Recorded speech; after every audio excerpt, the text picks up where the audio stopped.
ಭಾರತದಲ್ಲಿ ಇಂತಹ ಒಂದು ಪವಿತ್ರ ಕುಂಡವಿದೆ. ಅಲ್ಲಿ ಸ್ನಾನ ಮಾಡಿದರೆ ಎಂತಹ ಪಾಪಗಳಾದರೂ ತೊಳೆದು ಹೋಗ್ತವೆ. ಸ್ವತಃ ಭಗವಾನ್ ಪರಶುರಾಮರೇ ತಮ್ಮ ತಾಯಿಯನ್ನು ಕೊಂದ ಪಾಪದಿಂದ ಮುಕ್ತಿ ಪಡೆದ ಸ್ಥಳವಿದು. ಇದು ಭಾರತದ ಒಂದು ಸರೋವರ. ಅಲ್ಲಿ ಭಗವಾನ್ ಪರಶುರಾಮರು ತಮ್ಮ ತಾಯಿಯ ಹತ್ಯೆಯ ನಂತರ ತಮ್ಮ ಕೈಗೆ ಅಂಟಿದ್ದ ಕೊಡಲಿಯಿಂದ ಮುಕ್ತಿ ಪಡೆದರು ಅಂತ ಹೇಳಲಾಗುತ್ತೆ. ಇದು ಮಹಾನ್ ಋಷಿ ಜಮದಗ್ನಿ ಮತ್ತು ಅವರ ಪತ್ನಿ ಪತಿವ್ರತ ಶಿರೋಮಣಿ ರೇಣುಕಾದೇವಿಯವರ ಕತೆ. ಇವರಿಗೆ 5 ಜನ ಪುತ್ರರು. ಅವರಲ್ಲಿ ಕೊನೆಯವರು ವಿಷ್ಣುವಿನ ಅವತಾರವಾದ ಪರಶುರಾಮರು. ತಾಯಿ ರೇಣುಕಾದೇವಿ ಶಿವನ ಪೂಜೆ ಮತ್ತು ಅಭಿಷೇಕಕ್ಕಾಗಿ ಪ್ರತಿದಿನ ನದಿಯಲ್ಲಿ ಮರಳಿನಿಂದ ಮಾಡಿದ ಮಡಿಕೆಯಲ್ಲಿ ನೀರು ತರ್ತಾ ಇದ್ರು.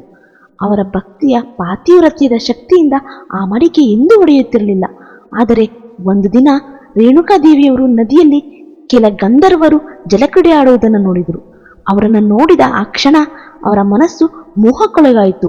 ಅದೇ ಕ್ಷಣದಲ್ಲಿ ಅವರ ಪಾತಿವ್ರತ್ಯದ ಶಕ್ತಿ ಮುರಿದು ಹೋಗಿ ಮರಳಿನ ಮಡಿಕೆ ಒಡೆದು ಹೋಗುತ್ತೆ. ಅವರು ಆಶ್ರಮಕ್ಕೆ ಬರಿಗೈಯಲ್ಲಿ ಹಿಂದಿರುಗಿದಾಗ ಅವರ ಪತಿ ಋಷಿ ಜಮದಗ್ನಿಯವರು ತಮ್ಮ ಯೋಗ ಬಲದಿಂದ ಅವರ ಮನಸ್ಸು ದಾರಿ ತಪ್ಪಿದ ಬಗ್ಗೆ ತಿಳಿದುಕೊಳ್ತಾರೆ. ಅವರು ಎಷ್ಟು ಕೋಪಗೊಂಡರೆಂದರೆ ತಮ್ಮ ಪುತ್ರರಿಗೆ ತಕ್ಷಣವೇ ಹೋಗಿ ನಿಮ್ಮ ತಾಯಿಯನ್ನು ವಧೆ ಮಾಡಿ ಅಂತ ಆಜ್ಞಾಪಿಸುತ್ತಾರೆ. 4 ಜನ ಹಿರಿಯ ಸಹೋದರರು ನಿರಾಕರಿಸಿದಾಗ ಕೋಪಗೊಂಡ ತಂದೆ ತಕ್ಷಣವೇ ಅವರನ್ನು ಕಲ್ಲಾಗುವಂತೆ ಶಾಪ ನೀಡ್ತಾರೆ.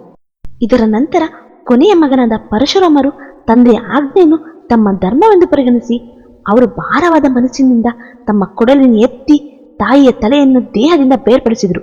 ಅವರ ಆಜ್ಞೆ ಪಾಲನೆಯಿಂದ ಸಂತುಷ್ಟರಾದ ಜಮದಗ್ನಿಯವರು ವರ ಕೇಳಲು ಹೇಳಿದಾಗ ಪರಶುರಾಮರು ತಕ್ಷಣವೇ ತಮ್ಮ ತಾಯಿಯನ್ನು ಜೀವಂತಗೊಳಿಸುವಂತೆ ಮತ್ತು ಕಲ್ಲಾದ ತಮ್ಮ ಸಹೋದರರಿಗೆ ಮುಕ್ತಿ ನೀಡುವಂತೆ ವರ ಕೇಳಿದರು. ಏನು ಆಗಿಯೇ ಇಲ್ಲ ಎಂಬಂತೆ ಎಲ್ಲರೂ ಜೀವಂತವಾದರು. ಆದರೆ ಕತೆ ಇಷ್ಟಕ್ಕೆ ಮುಗಿಯಲ್ಲ. ಮಾತೃಹತ್ಯೆಯ ಪಾಪವು ಆ ಕೊಡಲಿಯ ಮೇಲೆ ಕಲೆಯಂತೆ ಅಂಟಿಕೊಂಡಿತ್ತು. ಅದು ಅವರ ಕೈಯಿಂದ ಬೇರ್ಪಡಲೇ ಇಲ್ಲ. ಆ ಪಾಪದಿಂದ ಮುಕ್ತಿ ಪಡೆಯಲು ಅವರು ದೇಶದೆಲ್ಲೆಡೆ ಅಲೆದಾಡಿದರು. ಆದರೆ ಯಾವ ತೀರ್ಥವೂ ಆ ಕೊಡಲಿಯನ್ನು ಬಿಡಿಸಲಾಗಲಿಲ್ಲ. ಕೊನೆಯಲ್ಲಿ ಅವರು ಪೂರ್ವ ಹಿಮಾಲಯದ ಲೋಹಿತ್ ನದಿಯ ದಡಕ್ಕೆ ತಲುಪಿದರು. ಅವರು ಈ ಕುಂಡದಲ್ಲಿ ನೀರು ಮುಟ್ಟುತ್ತಿದ್ದಂತೆಯೇ ಒಂದು ಪವಾಡ ಸಂಭವಿಸಿತು. ಕೊಡಲಿಯು ತನ್ನಷ್ಟಕ್ಕೆ ತಾನೇ ಅವರ ಕೈಯಿಂದ ಬೇರ್ಪಟ್ಟಿತು.